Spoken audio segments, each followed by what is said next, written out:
हाँ, नमस्कार दोस्तों। मैं डॉक्टर शिरीष प्रियदर्शी वाराणसी से तथा मूल निवासी ग्राम शाहपुर पोस्ट खेता सराय जौनपुर से आज आप लोगों के सामने पितृपक्ष के गणितीय व्याख्या को लेकर उपस्थित हुआ। मैं आपके सामने पितृपक्ष के गणितीय व्याख्या को लेकर के उपस्थित हुआ हूँ। आप ऊपर से देखना शुरू करिए, इसका शीर्षक लिखा हुआ पितृपक्ष का गणित। पितृपक्ष के गणित में एक तरफ लिखा हुआ पृथ्वी, दूसरे तरफ लिखा हुआ है पितर। हमारे पृथ्वी का जो एक वर्ष होता है वो पृथ्वी का एक दिन होता है, पितृलोक का एक दिन होता है। हमारे पृथ्वी का एक वर्ष पितृलोक का एक दिन होता है, मतलब हमारा एक साल पितरों का एक दिन होता है। इसलिए 360 या 65 दिन में लगभग 24 घंटे होते हैं।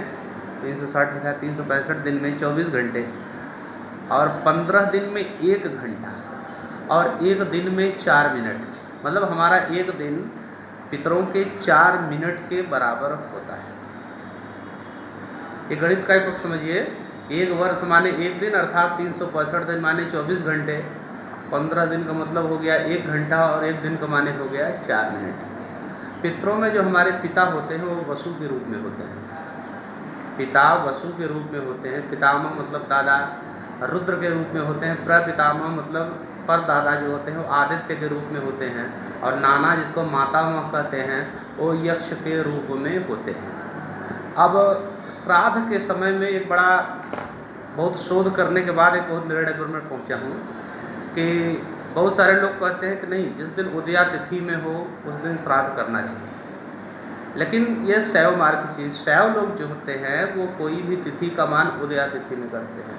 लेकिन जितने भी वैष्णव होते हैं वो तिथि का मान अस्ता तिथि में करते हैं, सूर्यास्त के समय वो तिथि हो। तो चूँकि शुभ संस्कार में एक बहुत अध्ययन करने के बाद ये बात निकला है कि शुभ संस्कार के लिए तो उदया तिथि का मान ठीक है, लेकिन श्राद्ध के लिए जो है अस्ता तिथि का मान जो है ज़्यादा उचित पड़ता है। चूँकि यह भगवान विष्णु के प्रीत्यर्थ ये होता है श्राद्ध, कि भगवान विष्णु की कृपा हो जाए हमारे पितृ के ऊपर। इसलिए कोशिश होनी चाहिए कि वो तिथि श्राद्ध तिथि में पड़े। क्योंकि अगर मान लीजिए सप्तमी आज लग गई तो पूरी सप्तमी पूरे रात भर रही, अगले दिन सवेरे फिर रही, अगर अस्ता तिथि में न मिली तो पूरा काफ़ी समय तक जो है हमारा पितृ भूखा रहेगा। तो जो कहीं न कहीं से वो हमारे ऊपर नाराज़गी करेगा। नीचे आप देख सकते हैं कि पितृलोक लिखा है और पृथ्वी लिखी हुई है। ये बीच में दोनों की धुरी है।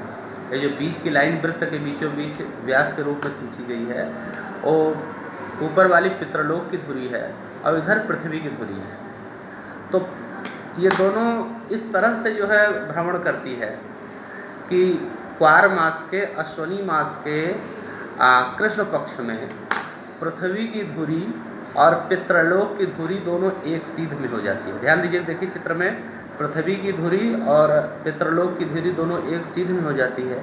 जब एक सीध में हो जाती है तो इस धुरी को पकड़ कर के पितृलोक से जो पितृ होते हैं वो पितृ पृथ्वी पर उतर जाते हैं।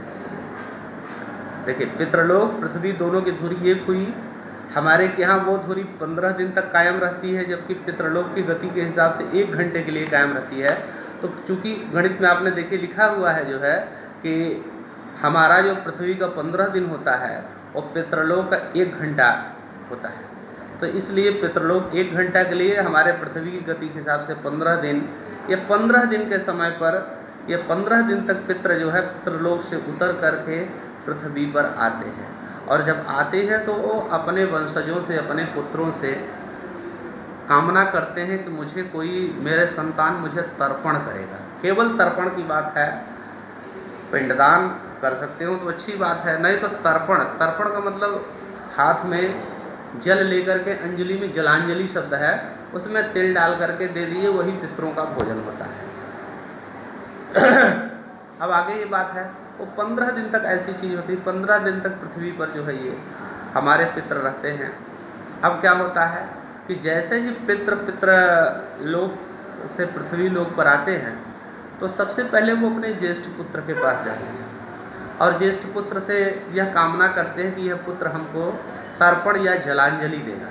जैसे ही आप जलांजलि देते आपका पितृ जो है वो तृप्त हो जाता है। यदि बड़ा पुत्र नहीं मिला या बड़ा पुत्र न उपस्थित रहा तो वह पितर छोटे पुत्र के पास जाता है, उससे जलांजलि की कामना करता है कि हमारा बेटा हमको जो है जलांजलि करेगा। किंतु अगर वहाँ पर भी न मिला तो वह मध्य बीच वाले पुत्र के पास, बीच वाला भी पुत्र न रहा तो अपने कुल खानदान के किसी भी व्यक्ति को के पास जाता है और केवल आपसे जलांजलि की कामना करता है। एक अंजलि जल में आप जो है क्या काम करिए कि तिल डाल करके दक्षिण मुख होकर के उसको समर्पित कर दीजिए, बस, चाहे नाम ले करके।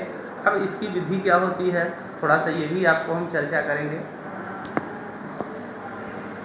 श्राद्ध की विधि, हाथ में आप कुशा ले लीजिए, न कुशा हो कोई बात नहीं हो, अगर पैती बना सकते हो तो पैती बना लीजिए, एक पैती इस अंगुली में, एक पैती इस अंगुली में। जनेऊ को आप बाएं कंधे से दाएं कंधे पर कर लीजिए, दाएं कंधे पर करने के बाद जो है एक लोटे में पानी डाल करके उसमें काला तिल डालिए।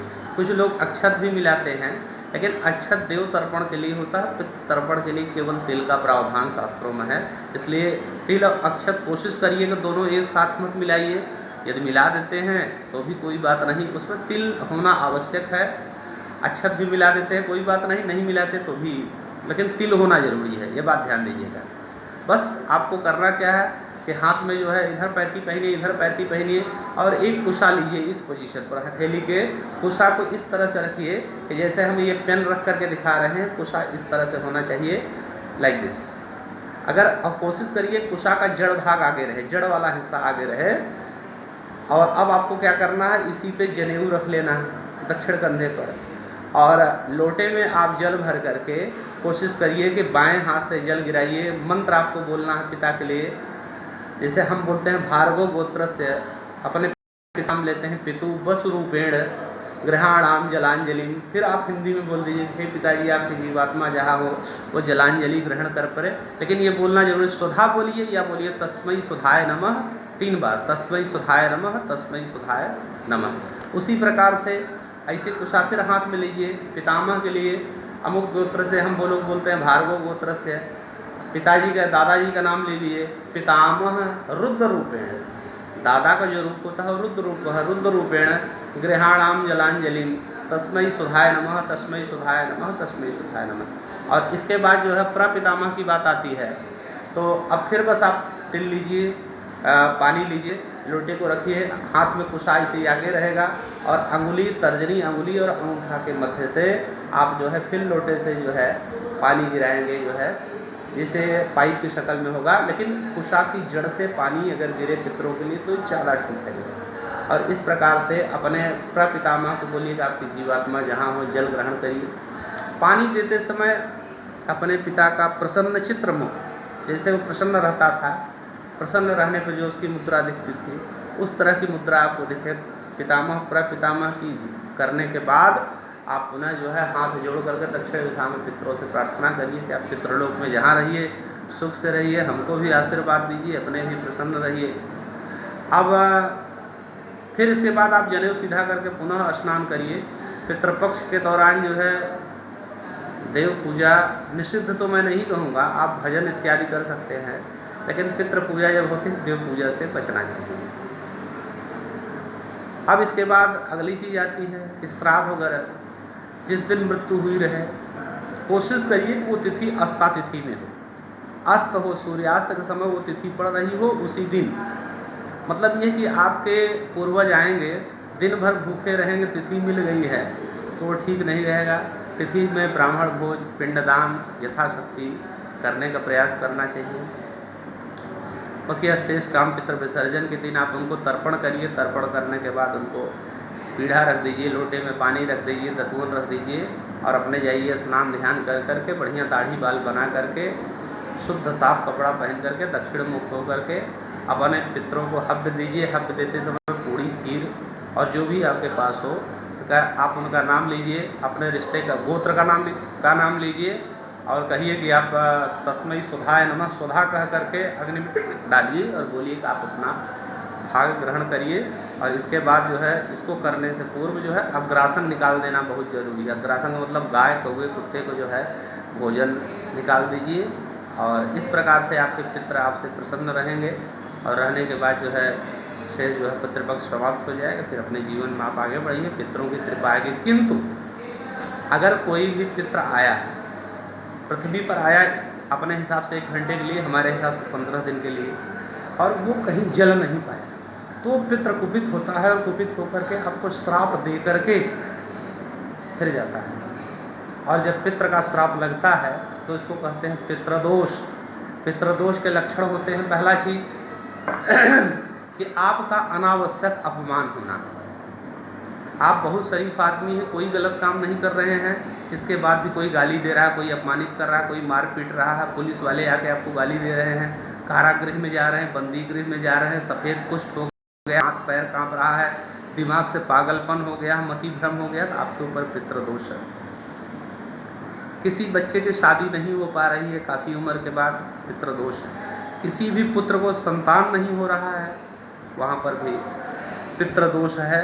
अच्छा, दूसरी चीज़ लोग कहते हैं कभी कभी कि ज्येष्ठ पुत्र है वो करेगा। हम कहते हैं सारे पुत्र क्यों नहीं कर सकते हैं, ज्येष्ठ भी करे, मध्यम भी करे, पहला भी करे, और सब लोग यथासंभव हो तो करिए।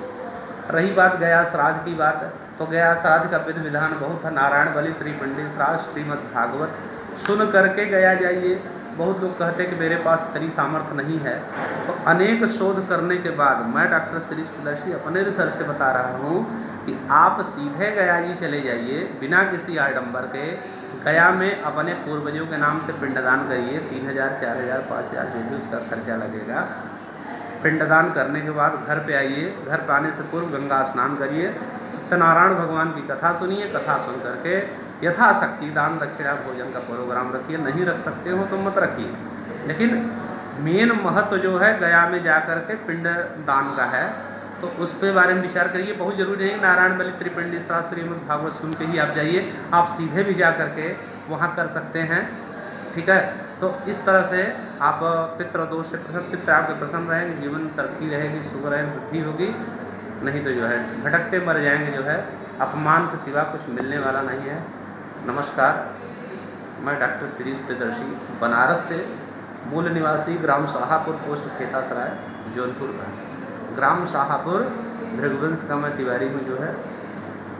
बहुत बहुत धन्यवाद, बहुत बहुत नमस्कार आप सभी को।